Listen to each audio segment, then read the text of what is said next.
आइए भाई साहब, हम लोग जरा चैप्टर शुरू करें। Nature and purpose of business chapter तो शुरू है, मतलब इसमें हमारा अगला पार्ट है। लास्ट क्लास में हम लोग एक टॉपिक स्टार्ट किए थे कि बिजनेस के कैरेक्टरिस्टिक्स क्या होते हैं, बिजनेस के गुण बताइए, आपसे क्वेश्चन पूछेगा। और दूसरा एक टॉपिक था बिजनेस के क्या ऑब्जेक्टिव्स हैं, बिजनेस के क्या उद्देश्य हैं, ये हम लोगों को समझना है। आज किसी भी चीज का जब कैरेक्टरिस्टिक्स आपसे पूछा जाए, किसी भी चीज का, तो आप अगर कैरेक्टरिस्टिक्स बताना चाहें तो उसमें आप क्या क्या बताएंगे? कुछ ऐसी बातें, कुछ ऐसे गुण जो उसमें पाए जाते हैं। जैसे अगर आपको कहा जाए, कोई ऐसा नहीं है दोनों हमेशा साथ रहता है, नहीं। आप बताइए पुरुषोत्तम, अगर आपको शुभम का कैरेक्टरिस्टिक्स बताने को कहा जाए तो आप क्या क्या बात उसमें बताएंगे?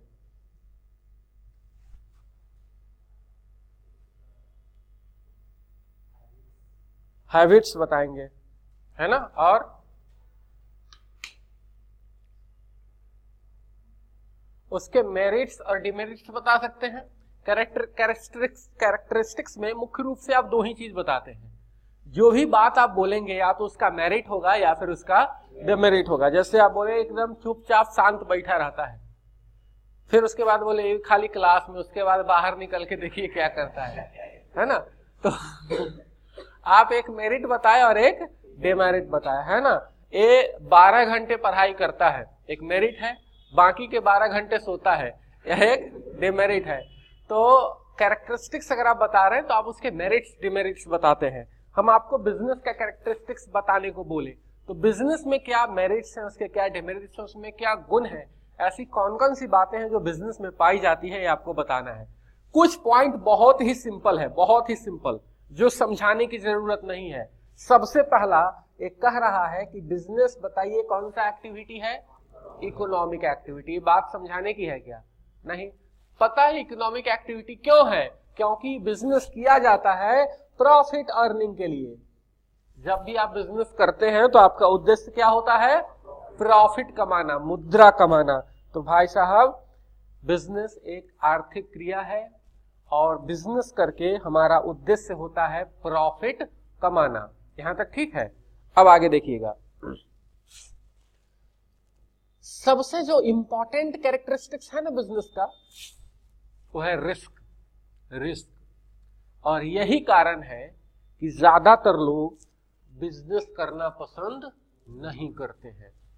अगर आप किसी से भी पूछिए, 100 लोगों को खड़ा करके, खासकर इंडिया में ऐसा है, 100 लोगों को खड़ा करके आप उनसे पूछिए कि आप क्या करना चाहते हैं। 100 लोग मतलब जो स्टूडेंट है अभी 11th में, 12th में, ग्रेजुएशन कर रहा है, वो उसमें से 95 आदमी जवाब देगा हम जॉब करना चाहते हैं। और उसमें से 75 को जॉब नहीं मिलेगा। बताइए क्यों? क्योंकि जब सब जॉब ही करेगा भाई तो जॉब देने वाला भी तो चाहिए। समझ में आ रहा है?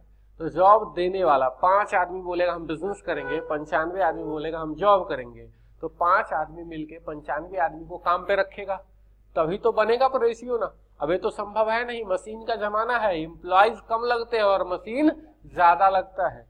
इसीलिए आपके अंदर एंटरप्रेन्योरशिप क्वालिटी होनी चाहिए। हमेशा जॉब के पीछे न भागें। खैर हमारा वो मैटर नहीं है, लोग जॉब के पीछे भागते क्यों हैं, बिजनेस क्यों नहीं करना चाहते, ये हमारा मैटर है। बिजनेस में जो सबसे बड़ा खतरा है वो क्या है? रिस्क।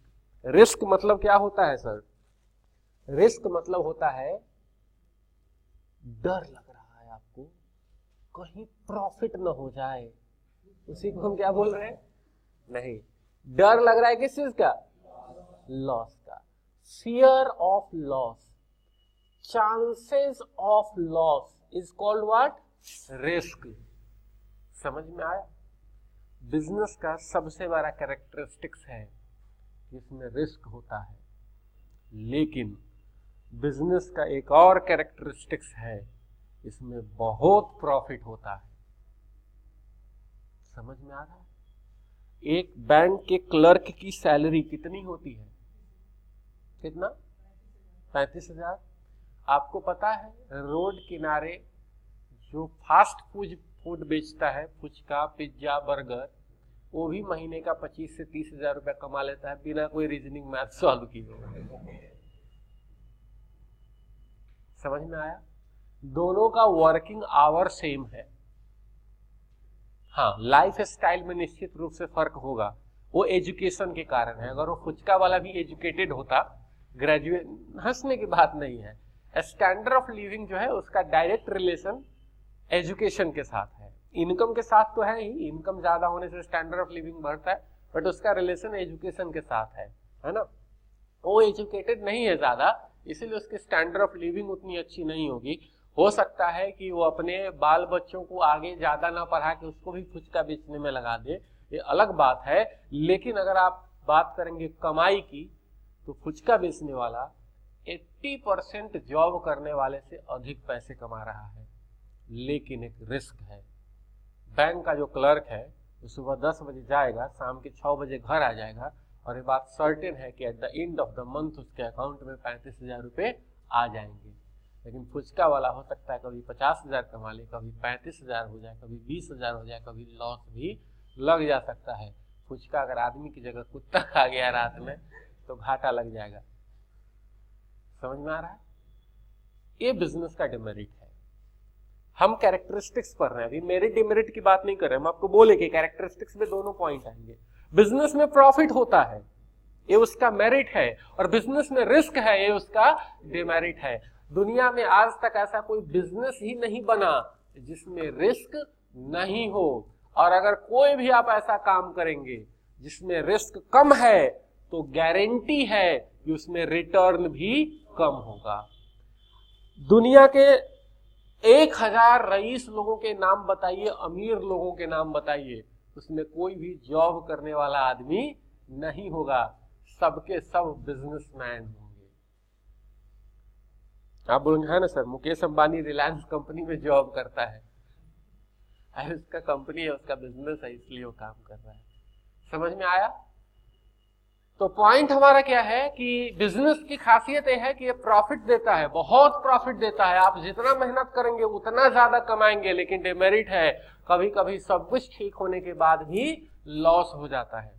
क्योंकि बिजनेस में प्रॉफिट किस चीज पर निर्भर करता है? आपका प्रोडक्ट या सर्विस कितना बिकेगा उस पर निर्भर करता है। और भाई साहब, अगर प्रोडक्ट और सर्विस नहीं बिका तो आपके जो खर्चे होने हैं वो तो हो गए, आमदनी आई नहीं तो क्या हो गया? लॉस हो गया। तो 3 गुण इसके हमेशा याद रखेंगे। बिजनेस एक इकोनॉमिक एक्टिविटी है, इसमें प्रॉफिट होता है, हमारा बिजनेस करने का इंटेंशन होता है कि हम प्रॉफिट कमाएं, और तीसरा रिस्की होता है, और इसमें अनिश्चितता होती है कि आपकी कमाई कितनी होगी। अगर आप जॉब में हैं तो आपकी सैलरी फिक्स है, इतना आएगा at the end of the month, ये तय है। समझ में आया? बहुत बढ़िया।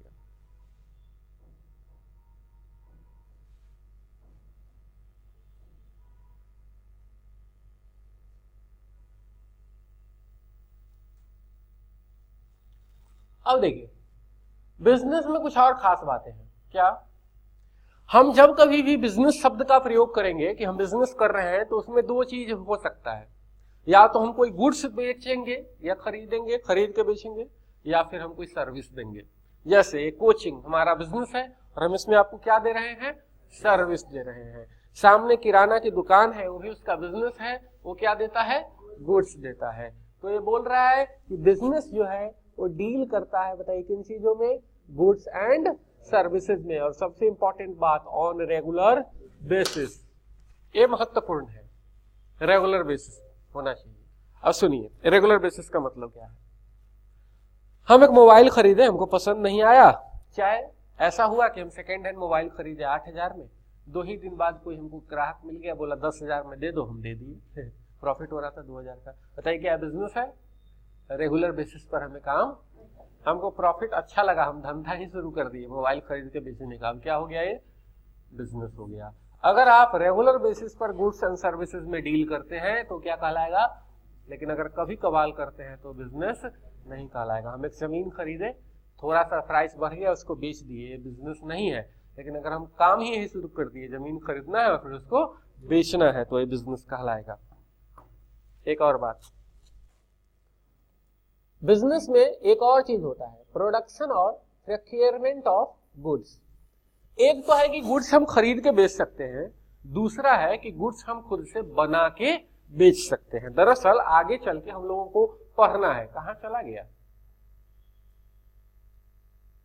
यहां देखिए, यहां पर सेकेंडरी इंडस्ट्री में एक तो बात हम लोगों को पढ़नी है, मैन्युफैक्चरिंग इंडस्ट्री। मैन्युफैक्चरिंग का मतलब होता है कोई भी चीज बनाना। मैन्युफैक्चरिंग का क्या मतलब होता है, कोई भी चीज बनाना। मतलब सर किसी को उल्लू बना रहे, मतलब मैन्युफैक्चरिंग कर रहे हैं क्या? नहीं, वो नहीं है।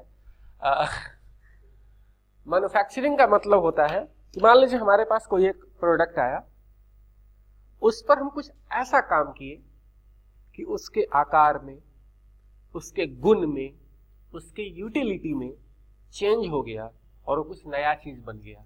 तो जो हम प्रक्रिया किए ना उस गुड्स के ऊपर, this is called what, manufacturing. जैसे चना लिए, चक्की में डाले, चक्की घुमाए तो क्या निकल गया, सत्तू, ये क्या कहलाएगा, मैन्युफैक्चरिंग। सर दूध लिए, नींबू का इतना रस डाल दिए तो क्या हो गया, समझ में आ रहा है, तो ये मैन्युफैक्चरिंग कहलाएगा। आपके किचन में जो दूध से दही जमाया जाता है वो भी क्या है, मैन्युफैक्चरिंग। भिंडी का भुजिया कर देते हैं वो भी है मैन्युफैक्चरिंग। मतलब पॉइंट क्या है कि किसी भी एक कमोडिटी के ऊपर कोई भी ऐसी एक्टिविटी की जाए जिससे उस कमोडिटी के साइज, शेप, टेस्ट, यूटिलिटी में परिवर्तन आ जाए या उससे कोई नई कमोडिटी बन जाए, तो उस प्रक्रिया को हम कहते हैं मैन्युफैक्चरिंग। हम बिजनेस जब करेंगे, बिजनेस के ना मुख्य रूप से दो भाग होते हैं, एक तो होता है ट्रेडिंग, एक होता है मैन्युफैक्चरिंग। ट्रेड मतलब होता है खरीदना और बेचना, है ना। आपने शब्द सुना होगा, अगर आपने बाजार मूवी देखी हो तो, या किसी के नाम से कि फलाना आदमी शेयर में ट्रेडिंग करता है, इसका क्या मतलब है, जो शेयर खरीदता है और किसी को सुने शेयर में मैन्युफैक्चरिंग करता है, नहीं, शेयर बना के नहीं बेच सकता, है ना। तो ट्रेडिंग का मतलब होता है कुछ भी खरीदना और बेचना, और मैन्युफैक्चरिंग का मतलब होता है कोई चीज बनाना, मैन्युफैक्चर करना और तब बेचना। जैसे हम एक कंप्यूटर एक दुकान से खरीदे, वो दुकान वाला बताइए क्या कर रहा था, ट्रेडिंग। वो कंप्यूटर खरीद के लाया और फिर बेचा, लेकिन जो लेनोवो कंपनी है वो क्या करती है, मैन्युफैक्चरिंग, वो कंप्यूटर असेंबल करती है, बनाती है। समझ में आया, बहुत अच्छे। तो बिजनेस में प्रोडक्शन होता है गुड्स और सर्विसेज का। फिर है सेल और exchange of goods and services for satisfaction of human needs. ये बड़ा अच्छा पॉइंट है। बिजनेस के अंदर हम गुड्स को या तो सेल करते हैं या फिर क्या करते हैं, एक्सचेंज करते हैं, गुड्स को या फिर किस चीज को, सर्विस को। और एक काम हम क्यों करते हैं, फॉर सैटिस्फैक्शन ऑफ ह्यूमन, किसी भी आदमी को जरूरत है इस कारण। एक बात बताइए, आप लोग यहाँ पर आए, पैसा दिए और सर्विस ले रहे हैं, क्यों, आपका नीड है। अगर जब तक ह्यूमन नीड नहीं होगा ना, पॉइंट क्या है, जब तक ह्यूमन नीड नहीं होगा तब तक कोई ट्रांजैक्शन नहीं हो सकता है, तब तक कोई ट्रांजैक्शन नहीं हो सकता है। आदमी के पास लाख पैसे हो लेकिन वो बिना जरूरत के उसको खर्च नहीं करेगा। समझ में आ रहा है। आपके पास मान लीजिए 100 करोड़ रुपए, आप हेलीकॉप्टर खरीद लेंगे क्या, क्यों खरीदेंगे, उनको जरूरत ही नहीं है। लेकिन आपका बहुत बिजनेस मीटिंग रहता है, कभी पटना में, कभी मुजफ्फरपुर में, कभी दरभंगा में, बोलेंगे तो कार से हो जाएगा। अब सुनिए दिल्ली में, बम्बे में, चेन्नई में, समझ में आया। तो हो सकता है आपको जरूरत पड़े चार्टर्ड प्लेन की, तो आप खरीद लिए। पॉइंट हमारा क्या है कि कोई भी ट्रांजैक्शन तभी होता है जब आदमी को उसकी जरूरत पड़ती है। इकोनॉमिक्स में भी हम लोग एक कॉन्सेप्ट पढ़े हैं कि कोई भी गुड्स बिना यूटिलिटी के सेल नहीं हो सकता, उसका डिमांड नहीं हो सकता है। तो नीड क्या है, यूटिलिटी ही तो है। तो हम बिजनेस के अंदर जो भी गुड्स या सर्विस बेचते हैं वह किसी न किसी ह्यूमन के नीड को सैटिस्फाई करता है। आप सब लोग जो यहाँ बैठे हुए हैं, पक्का सब लोग कॉमर्स लिए हुए हैं, कोई मैथ ऑनर्स भी है। अगर आप मैथ ऑनर्स होते तो यहाँ बैठे हुए नहीं होते, क्योंकि अकाउंट्स और बिजनेस स्टडीज की क्लास में साइंस के स्टूडेंट के लिए कोई नीड नहीं है। ठीक है, तो जो भी ट्रांजैक्शन होगा वो ह्यूमन नीड को सेटिस्फाई करेगा। आपको बिजनेस के कैरेक्टरिस्टिक्स याद रहेंगे, बहुत अच्छे। बिजनेस के ऑब्जेक्टिव्स देखिए, बिजनेस के क्या उद्देश्य होते हैं। 3 कैटेगरी में बिजनेस के उद्देश्य को बांटा गया है। कौन कौन सा, economic objective, social objective and individual objective. अब आप देखिए बिजनेस कितना महत्वपूर्ण चीज है। अगर आप कोई भी कंट्री का एग्जांपल ले लीजिए जो बहुत डेवलप्ड है, वहां ज्यादातर लोग बिजनेस करने वाले होंगे। तो कंट्री को छोड़िए, इंडिया में गुजरात और राजस्थान, ये दो ऐसे स्टेट्स हैं, सबसे आगे गुजरात है, जहां लोग जॉब करना नहीं चाहते हैं। गुजरात में एजुकेशन का लेवल बहुत ज्यादा नहीं है। आपको गुजरात में बहुत ज्यादा क्वालिफाइड पर्सन भले ही न मिले, लेकिन बिजनेसमैन एक से एक मिलेगा। बच्चा 12वीं का एग्जाम नहीं देता है, 12वीं तक कोई बिजनेस स्टैंड कर लेता है और बिजनेस चलाता है, और उसके यहाँ चार्टर्ड अकाउंटेंट से बैठ के ऑडिट कर रहा होता है। अब बात समझ रहे हैं मेरी? पॉइंट क्या है हमारा कि बिजनेस बड़ा इंपॉर्टेंट चीज है, उसके ऑब्जेक्टिव से पता चलेगा। सोशल ऑब्जेक्टिव जब पढ़ेंगे तो आपको और ज्यादा क्लियर होगा, लेकिन किसी भी बिजनेस के पहले इकोनॉमिक ऑब्जेक्टिव की बात करते हैं। इकोनॉमिक ऑब्जेक्टिव की, हम जब बिजनेस शुरू करते हैं तो हमारा पहला टारगेट होता है प्रॉफिट कमाना, ना, पहला टारगेट प्रॉफिट कमाना नहीं होता है। पहला टारगेट होता है कि हम बिजनेस शुरू तो कर लिए हैं, बस बंद ना हो, सर्वाइवल। ये बड़ा इंपॉर्टेंट है, क्योंकि हम लोग एंटरप्रेन्योरशिप में 12th में बिहार बोर्ड जिनका है ईपीएस होगा, एक चैप्टर पढ़ेंगे, उसमें देखेंगे कि बिजनेस अपॉर्चुनिटी दो तरह का होता है, एक एग्जिस्टिंग अपॉर्चुनिटी, एक क्रिएटेड अपॉर्चुनिटी। एग्जिस्टिंग अपॉर्चुनिटी का मतलब होता है वैसा बिजनेस अपॉर्चुनिटी जो पहले से मार्केट में था, आप उसमें कूद गए हैं। जैसे हम जूता बनाने का फैक्ट्री डाल दिए, तो हम बहुत तीर थोड़े मार लिए हैं, जूता पहले से बन रहा है, लोग पहन रहे हैं, हम भी बनाना शुरू कर दिए। लेकिन हम एक ऐसा चीज बनाए कि उस आदमी कपड़ा पहनेगा तो गायब हो जाएगा, जैकेट बनाए, ये नया अपॉर्चुनिटी क्रिएट की। जिसने पहली बार जूता बनाया होगा उसने एक नई अपॉर्चुनिटी क्रिएट की, जिसने पहली बार मोबाइल फोन बनाया होगा उसने नई अपॉर्चुनिटी क्रिएट की, जिसने पहली बार कंप्यूटर बनाया होगा उसने नई अपॉर्चुनिटी। अब समझ रहे हैं? एग्जिस्टिंग अपॉर्चुनिटी का मतलब होता है वैसा प्रोडक्ट जो पहले से मार्केट में है। जब कभी भी हम एग्जिस्टिंग अपॉर्चुनिटी में हाथ आजमाते हैं तो सबसे बड़ा रिस्क यह होता है कि मार्केट के जमे हुए प्लेयर्स को टक्कर देना है। आज के डेट में अगर आप टेलीकॉम कंपनी खोलिए तो आपकी क्या हालत होगी? आपको 30,000 करोड़ के रिलायंस इंडस्ट्री से टक्कर लेना पड़ेगा। भारती एयरटेल और वोडाफोन मल्टीनेशनल कंपनी है, इतने कैपिटल के साथ इंडिया में आई थी, उसका हालत खराब है। Airtel leading company telecom sector की, 1 साल में उसका हालत खराब हो गया। जो छोटे मोटे प्यादे थे वो कब के कुचले जा चुके हैं। समझ रहे हैं आप? कोई भी बिजनेस अगर आप शुरू करते हैं तो आप नए हैं। सबसे बड़ी दिक्कत बिजनेस स्टार्ट करने में जो आपके सामने आती है वो ये है कि आपको लोग जानते नहीं है, मार्केट में आपकी पहचान नहीं है, मार्केट में आपके ऊपर लोग भरोसा किस आधार पर करें, पास्ट में आपका कोई परफॉर्मेंस नहीं देखा है। समझ रहे मेरी बात? आपके अंदर एक्सपीरियंस की कमी है, ये सारी समस्याएं आती है। जो लोग सेम बिजनेस पहले से कर रहे हैं उनका मार्केट में नाम बना हुआ है, उनके ऊपर लोग भरोसा करते हैं, ट्रस्ट करते हैं, उनके पास एक्सपीरियंस है बिजनेस करने का, 5 साल 10 साल 15 साल 20 साल 30 साल का। और एक्सपीरियंस जिंदगी के किसी भी एक्टिविटी में मैटर करता है, किसी भी फील्ड में एक्सपीरियंस मैटर करता है। एक नए बिजनेसमैन के लिए जो उसका सबसे पहला उद्देश्य होता है वो होता है कि उसका बिजनेस सरवाइव करे, बस बंद न हो। खाली अगर हम चल गए 1 साल 2 साल 3 साल, पक्का लॉस में रहेंगे आप। प्रॉफिट का भूल जाइए पहले ही साल, तब जाकर के भाई साहब एक बार जब आप टिक गए मार्केट में तो अब सोचिए कि प्रॉफिट कैसे होगा। ठीक है, प्रॉफिट कैसे होगा। और उसके बाद तीसरा आपका ऑब्जेक्टिव होगा ग्रोथ। प्रॉफिट होगा तो ग्रोथ धीरे धीरे अपने आप होने लगेगा, एक्सपेंशन अपने आप होने लगेगा। ये बहुत इंपॉर्टेंट है।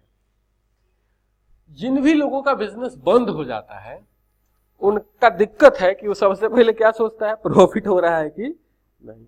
अरे बाप रे, प्रॉफिट नहीं हो रहा है, बंद करो। भाई तेरा कभी बिजनेस नहीं चलेगा, उसमें लॉस होगा पहले, सरवाइव करने का है। हाँ, एक बात और है, हो सकता है आपकी लॉस सहने की क्षमता नहीं है, तब ऑब्वियस सी बात है बिजनेस बंद हो जाएगा। अगर लॉस सहने की क्षमता नहीं है तो आप बिजनेस करिए ही मत, है ना। आप पहले जॉब करिए, पहले कुछ सर्टेन काम करिए, कुछ कैपिटल बनाइए, जो कैपिटल लॉस माइनस हो के कुछ बचे, और उसके बाद बिजनेस में आइए। क्योंकि बिजनेस में सबसे पहले क्या होगा, सर्वाइवल। सर्वाइवल मतलब उसमें आपको लॉस होगा और आपको अरे रहना पड़ेगा।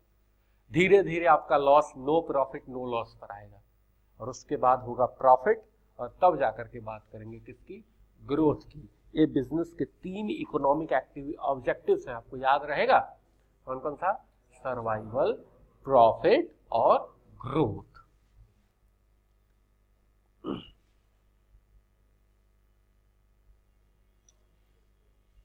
आइए, दूसरा है हमारा सोशल ऑब्जेक्टिव। सोशल ऑब्जेक्टिव ये क्या है, हम जब भी कोई बिजनेस करते हैं ना तो उससे सोसाइटी को दिक्कत होती है। मान लीजिए कि इस बिल्डिंग में 3-4 कॉमर्स क्लासेज है, नीचे 4 है ना, एक सबसे नीचे है साईराम कॉमर्स, उनके सामने विंग्स एकेडमी, उसके बाद राकेश सर का, और फिर हम 4 लोग हैं। अब अगर मान लीजिए एक साथ चारों क्लास में छुट्टी हो, तो जो इस रास्ते से चलने वाला आदमी होगा ना, उसको 10 मिनट के लिए दिक्कत हो जाएगा, नहीं जाम लग जाता है। हम तो बहुत छोटा एग्जाम्पल दिए, ये तो हमारा सर्विस इंडस्ट्री है, इसमें तो लोगों को कम दिक्कत होती है। जो मैन्युफैक्चरिंग इंडस्ट्री है, वो जितना सामान नहीं बनाता उससे बेसी धुआं उगल देता है, नहीं, इन्वायरमेंट को नुकसान पहुंचता है। वो समाज के साधनों का इस्तेमाल कर रहा है, सोसाइटी के साधनों का। जितना एरिया में वो फैक्ट्री लगाए हुए हैं, अगर नहीं लगाया रहता तो वहां गेहूं उगता। समझ में आ रहा है? मतलब हम कोई भी बिजनेस जब करेंगे तो हम सोसाइटी के संसाधनों का इस्तेमाल करते हैं, उसमें सोसाइटी को कॉस्ट बियर करना पड़ता है। आप कहेंगे काहे का कॉस्ट, हम अपना पैसा लगा के बिजनेस किए हैं, सोसाइटी का क्या जाता है। काम करिए तब चांद पर बिजनेस लगाइए अपना, ठीक है, मस्त, पूरा जमीन सस्ता है, 1 रुपये एकड़ मिल रहा है, खरीद लीजिए 200-400 एकड़ लगाइए, फैक्ट्री, आलू बेचिएगा वहां। अब सुनिए, दिक्कत क्या है कि सोसाइटी को हमारे बिजनेस करने से कुछ कॉस्ट सहना पड़ता है, तो बिजनेस के ऊपर यह जिम्मेवारी है कि सोसाइटी को जो कॉस्ट सहना पड़ता है उसके बदले में उसको कुछ फायदा मिलना चाहिए। अगर आपके बिजनेस से सोसाइटी को सिर्फ नुकसान हो रहा है, कोई फायदा नहीं मिल रहा है, तो बिजनेस चलने नहीं देंगे लोग। जैसे सिंगूर का टाटा नैनो का प्लांट सिंगूर से हटाना पड़ा बंगाल से, क्यों? क्योंकि उसने किसान की जमीन अक्वायर किए थे और दीदी जी चढ़ा दी, ममता जी किसान संघ को, भाई तेरा जमीन ले लिया है तो खाएगा क्या। क्योंकि बेचारा बोला था कि हम हर एक फैमिली को जॉब देंगे इस प्लांट में, एक आदमी, फिर भी नहीं माने लोग, तो लीजिए अब झाल बजाइए, तो चला गया। उसके बाद कोई इंडस्ट्री आया है क्या बंगाल में? पूछिएगा दीदी जी का क्या हाल है, बंगाल का इकोनॉमिक कंडीशन। अभी रिकॉर्डिंग चल रहा है क्या, इसको डिलीट करना पड़ेगा। चाहे वो बिहार हो, बंगाल हो या यूपी हो, यूपी का भी बहुत हद तक सिमिलर कंडीशन है। ग्रोथ तब तक नहीं होगा जब तक वहां पर इंडस्ट्री नहीं आएगी, जब तक वहां पर बिजनेस नहीं लगेंगे। किसी भी कंट्री का, किसी भी स्टेट का, किसी भी एरिया का डेवलपमेंट इस बात पर निर्भर करता है कि वहां कितने बिजनेस इंडस्ट्रीज है।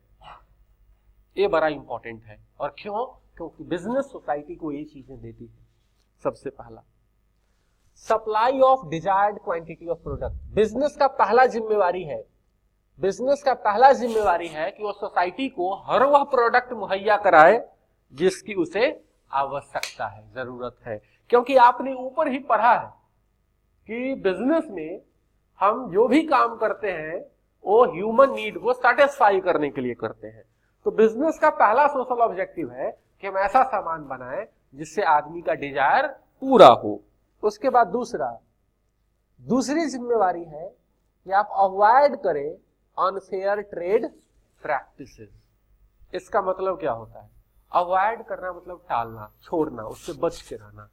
अनफेयर मतलब अनुचित, गलत, और ट्रेड प्रैक्टिस मतलब बिजनेस करने का तरीका।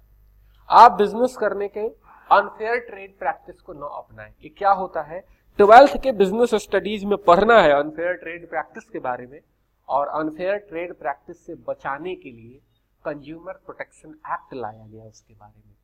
अनफेयर ट्रेड प्रैक्टिस के कुछ एग्जांपल हम देते हैं। कोई भी प्रोडक्ट आपको एक्सपायरी डेट का बेचा जा रहा है, एक गलत बात है। 1 किलो कह के 750 ग्राम थमाया जा रहा है, एक गलत बात है। समझ में आ रहा है? चावल बोल के कंकर दे रहा है, गलत बात है। सरसों तेल में मिट्टी तेल मिला दे रहा है, एक गलत बात है। मतलब आप बिजनेसमैन हैं तो आप क्या कर रहे हैं तो आदमी देख नहीं रहा है, सही। तो आप रेस्टोरेंट में खाना खाने जाते हैं, गरम गरम सब्जी मिलता है, लेकिन कब के सब्जी को अभी गरम किया है नहीं पता चलता है, तो आप भरोसा करते हैं कि आज ही का होगा। नहीं, गुपचुप वाला जो आपको गुपचुप देता है और टंकी में हाथ डालता है, तो टंकी में पानी कहाँ का है और कब का है आपको थोड़ा पता है, आप भरोसा करते हैं कि ठीक होगा। अब क्या पता उसमें वो डिब्बी भी लगा देता होगा, इमली कितना अंदर है भाई, लेकिन हम लोग उसको बड़े चाव से खाते हैं, यह मानते हुए ये पानी ठीक होगा। भरोसा करते हैं कि वो गलत काम नहीं करेगा। आपको पता है जितना भी गुपचुप का ठेला लगा हुआ है गुपचुप कुछ लोगों को बहुत पसंद होता है, हम नहीं खाते हैं। आइए, तो पॉइंट क्या है हमारा कि आपको भरोसा करना पड़ेगा, आप सब कुछ नहीं देख सकते हैं। आप जाके दुकान से साबुन खरीदते हैं तो आप भरोसा करते हैं कि इसमें जो केमिकल मिलाए होंगे, जो इसका फॉर्मूला होगा, वो स्किन को हार्म नहीं करेगा। ये रिसर्च किया हुआ होगा दुकानदार कंपनी ने। आया समझ में? तो अनफेयर ट्रेड प्रैक्टिस का मतलब होता है कि आप गलत प्रोडक्ट न दें, गलत जानकारी न दें प्रोडक्ट के बारे में, गलत प्राइस चार्ज न करें, जो उचित प्राइस है वह लीजिए, फेयर क्वांटिटी दीजिए, ज्यादा बोल के कम नहीं दीजिए। ये सारा काम करना है आपको। अगर आप ऐसा करते हैं कि 1 किलो का 900 ग्राम देते हैं, अनफेयर है। 10 रुपए के बदले 15 रुपए चार्ज करते हैं, यह अनफेयर है। बिजनेसमैन को ऐसा नहीं करना चाहिए। अगला और सबसे महत्वपूर्ण बिजनेसमैन का, बिजनेस का सोसाइटी में जो कंट्रीब्यूशन होता है वह है एम्प्लॉयमेंट जनरेशन। सबसे महत्वपूर्ण। आप जो बोलते हैं कि हमको जॉब करना है, भाई आप जॉब तब ना करिएगा जब कोई बिजनेस करेगा। तो इंपॉर्टेंट क्या है, जॉब की बिजनेस? आ रहा समझ में? लेकिन वही बात है, जिसके अंदर सर्वाइवल की क्षमता होगी, रिस्क लेने की क्षमता होगी, वही आदमी बिजनेस करेगा। समझ में आ रहा है? हमारा पॉइंट ये है कि भाई साहब, अगर आप 10,000, 12,000, 15,000, 20,000 का जॉब कर रहे हैं, तो कोई भी छोटा सा भी बिजनेस करिएगा ना, तो आप उससे ज्यादा कमाइएगा। छोटा सा भी कोई, हम आपको एग्जांपल दिए ना कि फुचका जो बेच रहा है वो महीने का 30,000 रुपया कमा रहा है भाई। समझ में आ रहा है? तो लेकिन आपको ये रिस्क लेना पड़ेगा, तभी जाकर के आप प्रॉफिट कमा पाएंगे। और जब आप बिजनेस करेंगे तभी किसी को रोजगार मिलेगा। तो बहुत इंपॉर्टेंट ये सोसाइटी में कंट्रीब्यूशन होता है बिजनेस का, क्या? एम्प्लॉयमेंट जनरेशन, रोजगार देना। और फिर है अवॉइडेंस ऑफ पॉल्यूशन। यह भी एक महत्वपूर्ण बात है। आपको पता है बहुत सारे लॉ में लिखा हुआ है कि अगर आपकी फैक्ट्री धुआं उगलती है तो उससे बचाने के लिए आपको कौन कौन से इक्विपमेंट लगाने हैं ताकि पॉल्यूशन कंट्रोल हो। उसको बोलते हैं पॉल्यूशन कंट्रोल इक्विपमेंट।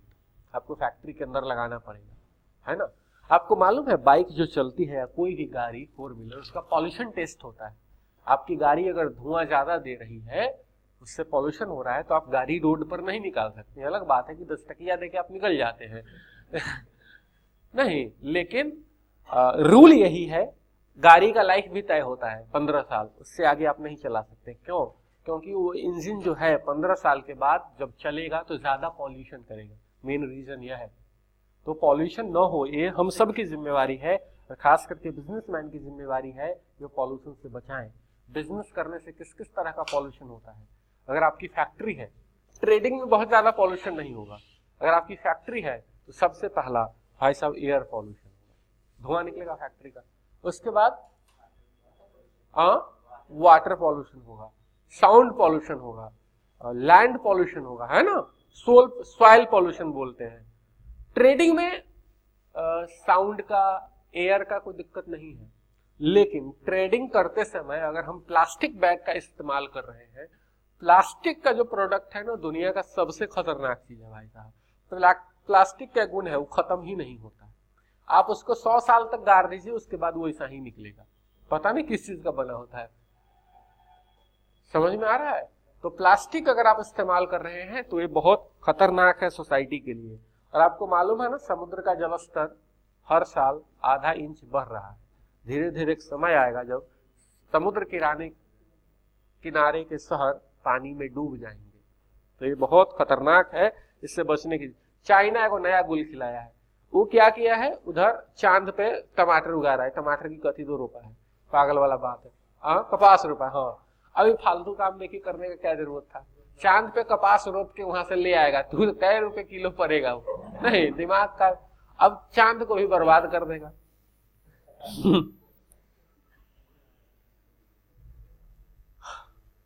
अगला है बिजनेस का इंडस्ट्रियल ऑब्जेक्टिव। इंडस्ट्रियल ऑब्जेक्टिव इसमें है सबसे पहला good working condition. Good working condition का मतलब होता है कि आपके ऑर्गेनाइजेशन में, आपके बिजनेस में काम करने का माहौल अच्छा हो। काम करने के माहौल में क्या क्या चीज शामिल होता है सुनिएगा। फर्नीचर अच्छे से लगे हुए हो, चीजें सिस्टमैटिकली अरेंज हो, लुच्चा लफंगा आदमी ना हो, है ना, बातचीत कम हो और काम ज्यादा हो, सब लोग फ्रेंडली रहे, मारपीट ना हो। ये होता है अच्छा वर्किंग कंडीशन। अब आप वहां गए, किसी भी सरकारी दफ्तर में चले जाइए, जिस फाइल पर हाथ डालिए आपको छींक होना शुरू हो जाएगा, इतना धूल पड़ा हुआ होता है। आधा किलोमीटर ऊपर एगो पंखा लटका हुआ घूम रहा होता है, वो पंखा का हवा पंखा को ही लगता है, नीचे नहीं आता है। तो आपको वहां पर काम करने का मन नहीं करेगा। लेकिन आप एक छोटे से प्राइवेट कंपनी के ऑफिस में चले जाइए, फर्स्ट क्लास बढ़िया से साफ सुथरा करके, शीशा वीसा लगा करके चमकाए हुए रहेगा, तो ये वर्किंग कंडीशन होता है।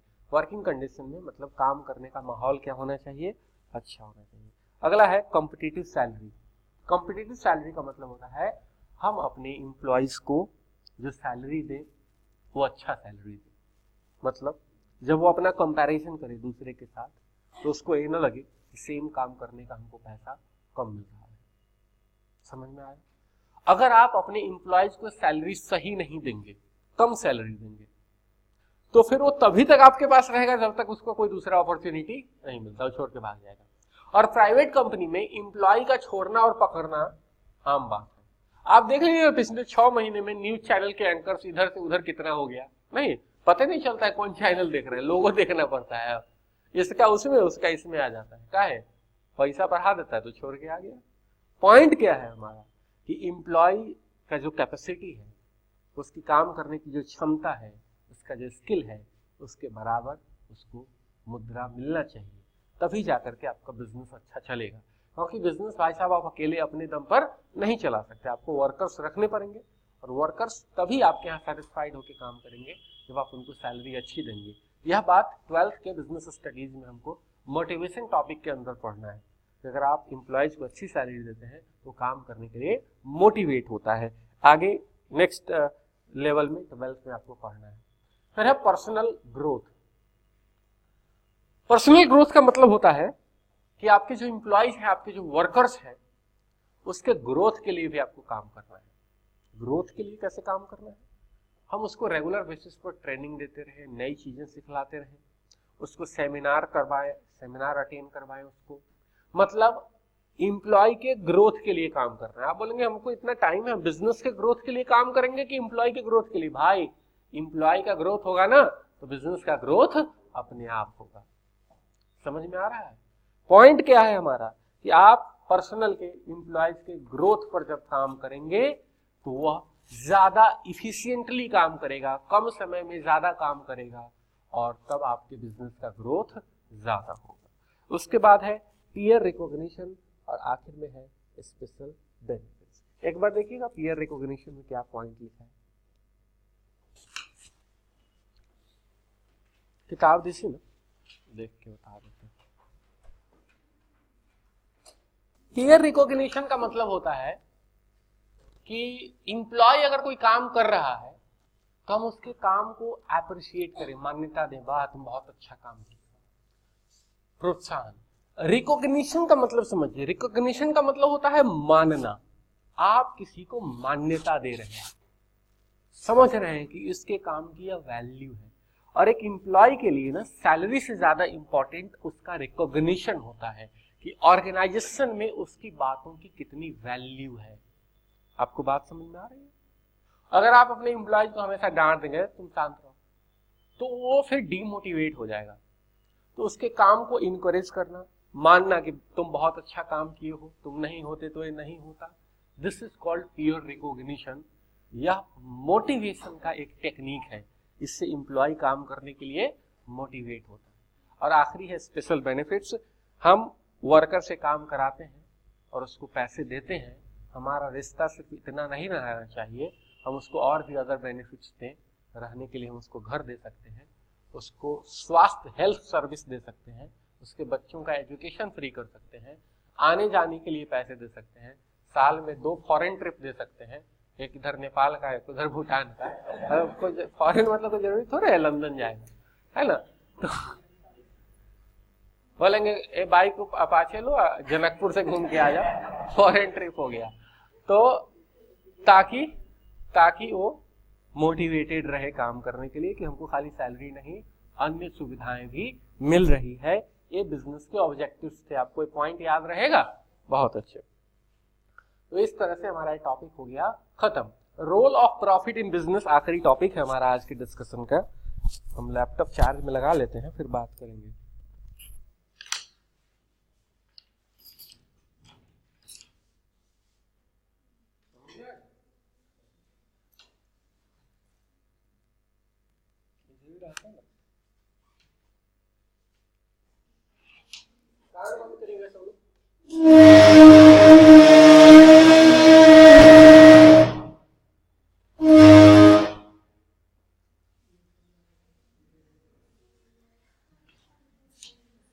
अब ठीक। अब हम सोचिए कि यहाँ पर हम कौन टेबल लगाए, इसके लगाए होंगे। चलिए हम लोग बात कर रहे हैं रोल ऑफ प्रॉफिट का। बिजनेस में प्रॉफिट का क्या योगदान होता है? बहुत आसान टॉपिक है, कुछ भी समझाने वाली बात नहीं। आपसे एग्जाम में क्वेश्चन आ सकता है 2 नंबर या 3 नंबर में कि प्रॉफिट का रोल बताइए बिजनेस में क्या होता है। सबसे पहला, प्रॉफिट आपको हेल्प करता है सर्वाइव। अगर आपको लगातार लॉस होता रहेगा ना तो आप सर्वाइव नहीं कर पाएंगे, क्योंकि लॉस होने से कैपिटल घटता है। फाइनल अकाउंट पढ़े हैं, नेट लॉस को कैपिटल में से घटाते हैं। अकाउंटिंग इक्वेशन जो लोग पढ़े हुए हैं आपको याद होगा, है ना? लॉस होने से आपका कैपिटल घटता चला जाएगा, ज्यादा लॉस हुआ तो आपको बिजनेस बंद करना पड़ेगा। तो प्रॉफिट का पहला रोल है तो आपको सर्वाइव करवाता है। दूसरा, एक बार आप सर्वाइव कर गया उसके बाद भी प्रॉफिट होता जा रहा है तो आप अपने बिजनेस का विस्तार कर सकते हैं, एक्सपेंशन कर सकते हैं एंड ग्रोथ कर सकते हैं। ठीक है? तो देखिए, यह सिंबल ऑफ इफिशियंसी है या इंडेक्स ऑफ परफॉर्मेंस है। इसका मतलब समझिए। एक बात बताइए, ये अंग्रेजी जो लिखा है उसको छोड़िए और आसान भाषा में बात करते हैं। 2 बिजनेस ऑर्गेनाइजेशन है, एक कंपनी ए है और दूसरा कंपनी बी है। इसने प्रॉफिट कमाया है 5 लाख और इसने प्रॉफिट कमाया है 10 लाख। ध्यान दीजिएगा कॉन्सेप्ट पर। और अन्य सभी बातें समान है। अन्य सभी बातें मतलब इस दोनों का बिजनेस सेम है, इस दोनों का कैपिटल सेम है, इस दोनों का लोकेशन सेम है, सब कुछ सेम है। एक का प्रॉफिट है 5 लाख, दूसरे का प्रॉफिट है। आप बताइए किस बिजनेस ने ज्यादा मेहनत से काम किया है? किसका परफॉर्मेंस ज्यादा अच्छा है? किसकी क्षमता ज्यादा अच्छी है? मतलब प्रॉफिट देख करके हम बिजनेस के परफॉर्मेंस के बारे में और उसकी इफिशियंसी के बारे में अंदाजा लगा सकते हैं। इसीलिए कह रहा है कि प्रॉफिट जो होता है वो सिंबल ऑफ इफिशियंसी या इंडेक्स ऑफ परफॉर्मेंस होता है। ठीक है? अगला पॉइंट है रिवार्ड फॉर बियरिंग। बिजनेस में रिस्क है, कहीं लॉस ना हो जाए। आप रिस्क क्यों लेते हैं? प्रॉफिट कमाने के लिए। सर जॉब में कोई रिस्क नहीं है, तो फिर उसमें प्रॉफिट भी लिमिटेड है। प्रॉफिट नहीं, जो भी रिटर्न मिलता है आपको, सैलरी है, जो कुछ भी मिलता है वो फिक्स है, इतना ही मिलेगा, इससे ज्यादा नहीं मिलेगा। आप अगर आज बैंक की नौकरी कर लिए, सीधा आप अगर मान लीजिए मैनेजर हो गए, तो पूरे 60 साल की एज तक आप जॉब करेंगे। मान लीजिए आप 25 साल या 26 साल की एज में जॉब पकड़ते हैं, यानी 34 साल 35 साल आप नौकरी करेंगे। अगर आपका जॉब लगते लगते 30 साल हो गया, तो आप 30 साल नौकरी करेंगे। आप बताइए 30 साल में आप ग्रो करके कहां तक पहुंच जाएंगे और आपकी मैक्सिमम सैलरी कितनी हो जाएगी? समझ रहे मेरी बात? लेकिन अगर आप 30 साल तक कोई बिजनेस चलाते हैं तो आपको पता है बहुत पैसा हो जाएगा। अगर एक ही बिजनेस आप 30 साल तक चलाते हैं तो बहुत पैसा इकट्ठा हो जाएगा। समझ रहे हैं आप मेरी बात? तो पॉइंट क्या है हमारा, कोई भी बिजनेस कोई छोटा बड़ा नहीं होता। आप माथा पर टोकरी में सब्जी बेचना शुरू करिए, 30 साल में बहुत पैसा कमा लेंगे, है ना? हाँ, थोड़ा सा आपको अपना दिमाग लगाना पड़ेगा। ये नहीं कि 10 किलो सब्जी डेली खरीद के बेच रहे हैं, जो प्रॉफिट हो रहा है उससे ग्रोथ कराना पड़ेगा। सर पे टोकरी रख के सब्जी बेचना शुरू करिए और धीरे धीरे आपके पूरे इंडिया में सब्जी का स्टॉल लग जाएगा, है ना? तो बिजनेस की खासियत है, आप अगर रिस्क लेते हैं तो फिर आपको उसके बदले में क्या मिलता है? प्रॉफिट मिलता है। तो बिजनेस का प्रॉफिट का बिजनेस में क्या रोल है? प्रॉफिट जो है वो रिवार्ड है। रिवार्ड मतलब होता है आपको कुछ भी रिटर्न में मिला, किस बात के लिए? आप रिस्क लेते हैं इस बात के लिए। आप लॉस खाए हैं, लॉस होने के चांसेस के बावजूद बिजनेस कर रहे हैं, तो फिर प्रॉफिट हो रहा है। और आखिरी है help to gain goodwill. Market में किस बिजनेस का गुडविल ज्यादा अच्छा होगा? जिसका प्रॉफिट होगा। हम लोग 12th के बिल्कुल शुरुआत में ही एक चैप्टर पढ़ेंगे गुडविल, उसमें देखेंगे कि किसी भी बिजनेस के गुडविल का कैलकुलेशन प्रॉफिट से ही होता है। और उसमें देखेंगे जिसका प्रॉफिट ज्यादा होगा उसका गुडविल ज्यादा होगा, जिसका प्रॉफिट कम होगा उसका गुडविल कम होगा। तो प्रॉफिट के 5 रोल हैं। सबसे पहला survival, expansion, growth, symbol of efficiency या index of performance, reward for risk bearing, help to create goodwill. ये हमारा आखिरी टॉपिक था। उसके बाद हम आपको एक फोटो बनवाए थे जिस पर हमारी अगली क्लासेस चलेंगी। तो आज इतना ही रहने दें। बहुत अच्छे।